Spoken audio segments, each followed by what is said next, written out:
ॐ श्रीगणेशाय नमः। श्रीगणपतिन्यासः मङ्गलाचरणम्।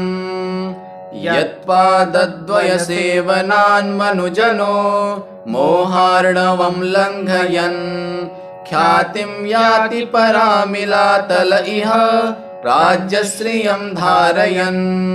भव्यं भव्यगुणान्वितं बुधवरं सर्वार्थदं मङ्गलं श्रीमन्तं पितरं च सन्तशरणं नित्यं नमस्कुर्महे। श्रीमद्वाच मुमेश्वरो प्रणिपतन् नाराधनीयान् गुरून् सर्वेषां हितकाम्ययात्र विविधान् स्वाभीष्टप्राप्त्यर्थकान्। ख्यातानां बहुस्तोत्र भक्तवचसां संगृह्य ग्रन्थे मया स्तोत्राणां शिवदत्तमिश्रविदुषा चालेखि रत्नाकरः। जेतुं यस्त्रिपुरं हरेण हरिणा व्याजात् बलिं बध्नता स्रष्टुं वारिभवोद्भवेन भुवनं शेषेण धर्तुं धराम्। पार्वत्या महिषासुरप्रमथने सिद्धाधिपैः सिद्धये ध्यातः पञ्चशरेण विश्वजितये पायात्स नागाननः। विघ्नध्वान्तनिवारणैकतरणीर्विघ्नाटवी हव्यवाड् विघ्नव्यालकुलाभिमान गरुडो विघ्नेश पञ्चाननः। विघ्नोत्तुङ्गगिरिप्रभेदनपवी विघ्नाम्बुधिर्वाडवो विघ्नाघौघघनप्रचण्डपवनो विघ्नेश्वरः पातु नः। स जयति सिन्धुरवदनो देवो यत्पादपङ्कजस्मरणं वासरमणिरिव तमसां राशिं नाशयति विघ्नानां। शुक्लाम्बरधरं विष्णुं शशिवर्णं चतुर्भुजं प्रसन्नवदनं ध्यायेत् सर्वविघ्नोपशान्तये। मूर्तित्वे परिकल्पितः शशभृतो वर्त्मा पुनर्जन्मना मात्मेत्यात्मविदां क्रतुश्च यजतां भर्तामरज्योतिषां। लोकानां प्रलयोद्भवस्थितिविभूश्चानेकधा यः श्रुतौ वाचं नः स ददात्वनेककिरणस्त्रैलोक्यदीपो रविः। व्यासं वसिष्ठनप्तारं शक्तेः पौत्रमकल्मषं पराशरात्मजं वन्दे शुकतातं तपोनिधिम्। अचतुर्वदनो ब्रह्मा द्विबाहुरपरो हरिः नभाललोचनः शम्भुर्भगवान् बादरायणः। नारायणं नमस्कृत्य नरं चैव नरोत्तमं देवीं सरस्वतीं व्यासं ततो जयमुदीरयेत्। यत्पादद्वयसेवनान्मनुजनो मोहार्णवं लङ्घयन् ख्यातिं याति परामिलातल इह राज्यश्रियं धारयन्। भव्यं भव्यगुणान्वितं बुधवरं सर्वार्थदं मङ्गलं श्रीमन्तं पितरं च सन्तशरणं नित्यं नमस्कुर्महे। श्रीमद्वाच मुमेश्वरो प्रणिपतन् नाराधनीयान् गुरून् सर्वेषां हितकाम्ययात्र विविधान् स्वाभीष्टप्राप्त्यर्थकान्। ख्यातानां बहुस्तोत्र भक्तवचसां संगृह्य ग्रन्थे मया स्तोत्राणां शिवदत्तमिश्रविदुषा चालेखि रत्नाकरः। जेतुं यस्त्रिपुरं हरेण हरिणा व्याजात् बलिं बध्नता स्रष्टुं वारिभवोद्भवेन भुवनं शेषेण धर्तुं धराम्। पार्वत्या महिषासुरप्रमथने सिद्धाधिपैः सिद्धये ध्यातः पञ्चशरेण विश्वजितये पायात्स नागाननः। विघ्नध्वान्तनिवारणैकतरणीर्विघ्नाटवी हव्यवाड् विघ्नव्यालकुलाभिमान गरुडो विघ्नेश पञ्चाननः। विघ्नोत्तुङ्गगिरिप्रभेदनपवी विघ्नां बुधिर्वाडवो विघ्नाघौघघन प्रचण्ड पवनो विघ्नेश्वरः पातु नः स जयति सिन्धुरवदनो देवो यत्पादपङ्कजस्मरणं वासरमणिरिव तमसां राशिं नाशयति विघ्नानां शुक्लाम्बरधरं विष्णुं शशिवर्णं चतुर्भुजं प्रसन्नवदनं ध्यायेत् सर्वविघ्नोपशान्तये मूर्तित्वे परिकल्पितः शशभृतो वर्त्मा पुनर्जन्मना मात्मेत्यात्मविदां क्रतुश्च यजतां भर्तामरज्योतिषां लोकानां प्रलयोद्भवस्थितिविभूश्चानेकधा यः श्रुतौ वाचं नः स ददात्वनेककिरणस्त्रैलोक्यदीपो रविः व्यासं वसिष्ठनप्तारं शक्तेः पौत्रमकल्मषं पराशरात्मजं वन्दे शुकतातं तपोनिधिम् अचतुर्वदनो ब्रह्मा द्विबाहुरपरो हरिः नभाललोचनः शम्भुर्भगवान् बादरायणः नारायणं नमस्कृत्य नरं चैव नरोत्तमं देवीं सरस्वतीं व्यासं ततो जयमुदीरयेत् यत्पादद्वयसेवनान्मनुजनो मोहार्णवं लङ्घयन् ख्यातिं याति परामिलातल इह राज्यश्रियं धारयन् भव्यं भव्यगुणान्वितं बुधवरं सर्वार्थदं मङ्गलं श्रीमन्तं पितरं च सन्तशरणं नित्यं नमस्कुर्महे श्रीमद्वाच मुमेश्वरो प्रणिपतन् नाराधनीयान् गुरून् सर्वेषां हितकाम्ययात्र विविधान् स्वाभीष्टप्राप्त्यर्थकान् ख्यातानां बहुस्तोत्र भक्तवचसां सङ्गृह्य ग्रन्थे मया स्तोत्राणां शिवदत्तमिश्रविदुषा चालेखि रत्नाकरः जेतुं यस्त्रिपुरं हरेण हरिणा व्याजात् बलिं बध्नता स्रष्टुं वारिभवोद्भवेन भुवनं शेषेण धर्तुं धरां पार्वत्या महिषासुरप्रमथने सिद्धाधिपैः सिद्धये ध्यातः पञ्चशरेण विश्वजितये पायात् स नागाननः विघ्नध्वान्तनिवारणैकतरणीर्विघ्नाटवी हव्यवाड् विघ्नव्यालकुलाभिमान गरुडो विघ्नेश पञ्चाननः विघ्नोत्तुङ्गगिरिप्रभेदनपवी विघ्नाम्बुधिर्वाडवो विघ्नाघौघघन प्रचण्ड पवनो विघ्नेश्वरः पातु नः स जयति सिन्धुरवदनो देवो यत्पादपङ्कजस्मरणं वासरमणिरिव तमसां राशिं नाशयति विघ्नानां शुक्लाम्बरधरं विष्णुं शशिवर्णं चतुर्भुजं प्रसन्नवदनं ध्यायेत् सर्वविघ्नोपशान्तये मूर्तित्वे परिकल्पितः शशभृतो वर्त्मा पुनर्जन्मना मात्मेत्यात्मविदां क्रतुश्च यजतां भर्तामरज्योतिषां लोकानां प्रलयोद्भवस्थितिविभूश्चानेकधा यः श्रुतौ वाचं नः स ददात्वनेककिरणस्त्रैलोक्यदीपो रविः व्यासं वसिष्ठनप्तारं शक्तेः पौत्रमकल्मषं पराशरात्मजं वन्दे शुकतातं तपोनिधिम् अचतुर्वदनो ब्रह्मा द्विबाहुरपरो हरिः नभाललोचनः शम्भुर्भगवान् बादरायणः नारायणं नमस्कृत्य नरं चैव नरोत्तमं देवीं सरस्वतीं व्यासं ततो जयमुदीरयेत्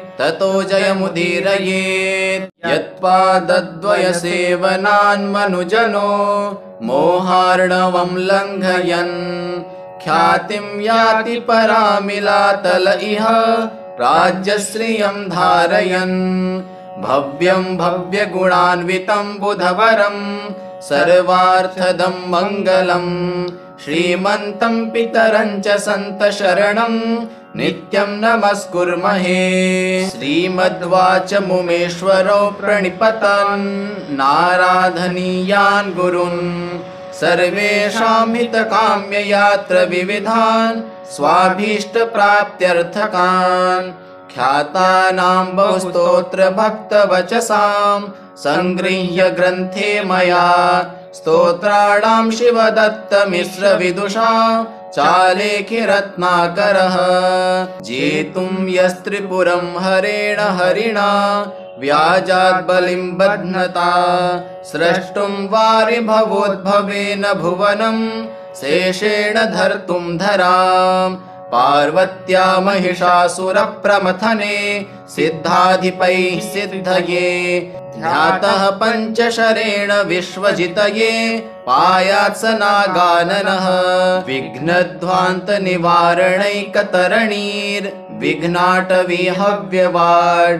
विघ्नव्यालकुलाभिमान गरुडो विघ्नेश पञ्चाननः विघ्नोत्तुङ्गगिरिप्रभेदनपवी विघ्नाम्बुधिर्वाडवो विघ्नाघौगघनप्रचण्डपवनो विघ्नेश्वरः पातु नः स जयति सिन्धुरवदनो देवो यत्पादपङ्कजस्मरणं वासरमणिरिव तमसां राशिं नाशयति विघ्नानां शुक्लाम्बरधरं विष्णुं शशिवर्णं चतुर्भुजं प्रसन्नवदनं ध्यायेत् सर्वविघ्नोपशान्तये मूर्तित्वे परिकल्पितः शशभृतो वर्त्मा पुनर्जन्मना मात्मेत्यात्मविदां क्रतुश्च यजतां भर्तामरज्योतिषां लोकानां प्रलयोद्भवस्थितिविभूश्चानेकधा यः श्रुतौ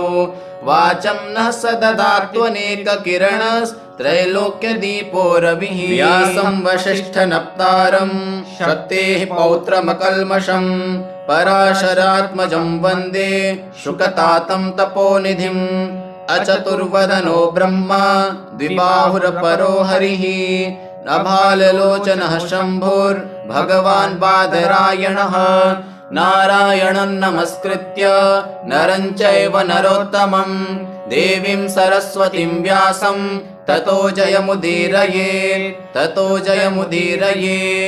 यत्पादद्वयसेवनान्मनुजनो मोहार्णवं लङ्घयन् ख्यातिं याति परामिलातल इह राज्यश्रियं धारयन् भव्यं भव्यगुणान्वितं बुधवरं सर्वार्थदं मङ्गलं श्रीमन्तं पितरं च सन्तशरणं नित्यं नमस्कुर्महे।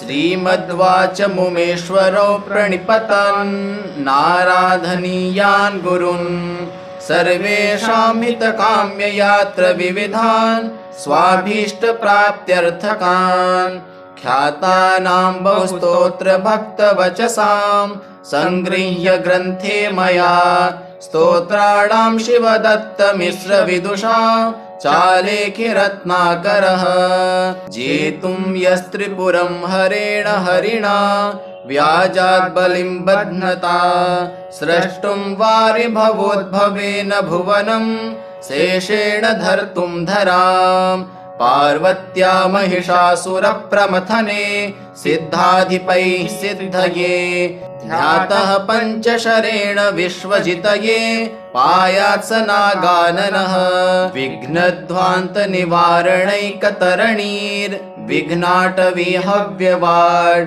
विघ्नव्यालकुलाभिमान गरुडो विघ्नेश पञ्चाननः विघ्नोत्तुङ्गगिरिप्रभेदनपवी विघ्नाम्बुधिर्वाडवो विघ्नाघौगघनप्रचण्डपवनो विघ्नेश्वरः पातु नः स जयति सिन्धुरवदनो देवो यत्पादपङ्कजस्मरणं वासरमणिरिव तमसां राशिं नाशयति विघ्नानां शुक्लाम्बरधरं विष्णुं शशिवर्णं चतुर्भुजं प्रसन्नवदनं ध्यायेत् सर्वविघ्नोपशान्तये। मूर्तित्वे परिकल्पितः शशभृतो वर्त्मा पुनर्जन्मना मात्मेत्यात्मविदां क्रतुश्च यजतां भर्तामरज्योतिषाम्। लोकानां प्रलयोद्भवस्थितिविभूश्चानेकधा यः श्रुतौ वाचं नः स ददात्वनेककिरणस्त्रैलोक्यदीपो रविः। व्यासं वसिष्ठनप्तारं शक्तेः पौत्रमकल्मषम् पराशरात्मजं वन्दे शुकतातं तपोनिधिम्। अचतुर्वदनो ब्रह्मा द्विबाहुरपरो हरिः नभाललोचनः शम्भुर्भगवान् बादरायणः। नारायणं नमस्कृत्य नरं चैव नरोत्तमं देवीं सरस्वतीं व्यासं ततो जयमुदीरयेत्। यत्पादद्वयसेवनान्मनुजनो मोहार्णवं लङ्घयन् ख्यातिं याति परामिलातल इह राज्यश्रियं धारयन्।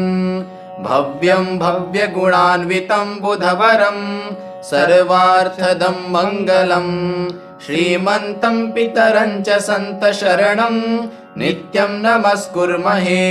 श्रीमद्वाच मुमेश्वरो प्रणिपतन् नाराधनीयान् गुरून् सर्वेषां हितकाम्ययात्र विविधान् स्वाभीष्टप्राप्त्यर्थकान्। ख्यातानां बहुस्तोत्र भक्तवचसां सङ्गृह्य ग्रन्थे मया स्तोत्राणां शिवदत्तमिश्रविदुषा चालेखि रत्नाकरः। जेतुं यस्त्रिपुरं हरेण हरिणा व्याजाद्बलिं बध्नता स्रष्टुं वारिभवोद्भवेन भुवनं शेषेण धर्तुं धराम्। पार्वत्या महिषासुरप्रमथने सिद्धाधिपैः सिद्धये ध्यातः पञ्चशरेण विश्वजितये पायात् स नागाननः। विघ्नध्वान्तनिवारणैकतरणीर्विघ्नाटवीहव्यवाड् विघ्नव्यालकुलाभिमान गरुडो विघ्नेश पञ्चाननः। विघ्नोत्तुङ्गगिरिप्रभेदनपवी विघ्नाम्बुधिर्वाडवो विघ्नाघौघघनप्रचण्डपवनो विघ्नेश्वरः पातु नः। स जयति सिन्धुरवदनो देवो यत्पादपङ्कजस्मरणं वासरमणिरिव तमसां राशिं नाशयति विघ्नानां। शुक्लाम्बरधरं विष्णुं शशिवर्णं चतुर्भुजं प्रसन्नवदनं ध्यायेत् सर्वविघ्नोपशान्तये। मूर्तित्वे परिकल्पितः शशभृतो वर्त्मा पुनर्जन्मना मात्मेत्यात्मविदां क्रतुश्च यजतां भर्तामरज्योतिषाम्। लोकानां प्रलयोद्भवस्थितिविभूश्चानेकधा यः श्रुतौ वाचं नः स ददात्वनेककिरणस्त्रैलोक्यदीपो रविः। व्यासं वसिष्ठनप्तारं शक्तेः पौत्रमकल्मषं पराशरात्मजं वन्दे शुकतातं तपोनिधिम्। अचतुर्वदनो ब्रह्मा द्विबाहुरपरो हरिः नभाललोचनः शम्भुर्भगवान् बादरायणः। नारायणं नमस्कृत्य नरं चैव नरोत्तमं देवीं सरस्वतीं व्यासं ततो जयमुदीरयेत्। यत्पादद्वयसेवनान्मनुजनो मोहार्णवं लङ्घयन् ख्यातिं याति परामिलातल इह राज्यश्रियं धारयन्। भव्यं भव्यगुणान्वितं बुधवरं सर्वार्थदं मङ्गलं श्रीमन्तं पितरं च सन्तशरणं नित्यं नमस्कुर्महे। श्रीमद्वाच मुमेश्वरो प्रणिपतन् नाराधनीयान् गुरून् सर्वेषां हितकाम्ययात्र विविधान् स्वाभीष्टप्राप्त्यर्थकान्।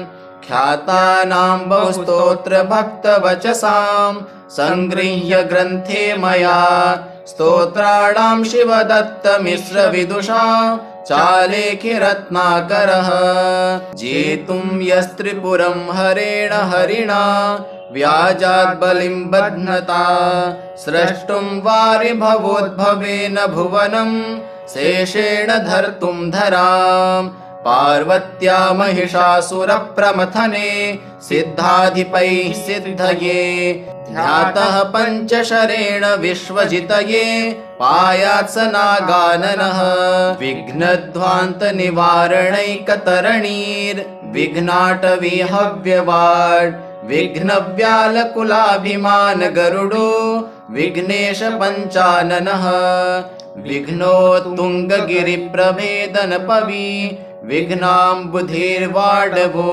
विघ्नाघौघघनप्रचण्डपवनो विघ्नेश्वरः पातु नः स जयति सिन्धुरवदनो देवो यत्पादपङ्कजस्मरणं वासरमणिरिव तमसां राशिं नाशयति विघ्नानां शुक्लाम्बरधरं विष्णुं शशिवर्णं चतुर्भुजं प्रसन्नवदनं ध्यायेत् सर्वविघ्नोपशान्तये मूर्तित्वे परिकल्पितः शशभृतो वर्त्मा पुनर्जन्मना मात्मेत्यात्मविदां क्रतुश्च यजतां भर्तामरज्योतिषां लोकानां प्रलयोद्भवस्थितिविभूश्चानेकधा यः श्रुतौ वाचं नः स ददात्वनेककिरणस्त्रैलोक्यदीपो रविः व्यासं वसिष्ठनप्तारं शक्तेः पौत्रमकल्मषं पराशरात्मजं वन्दे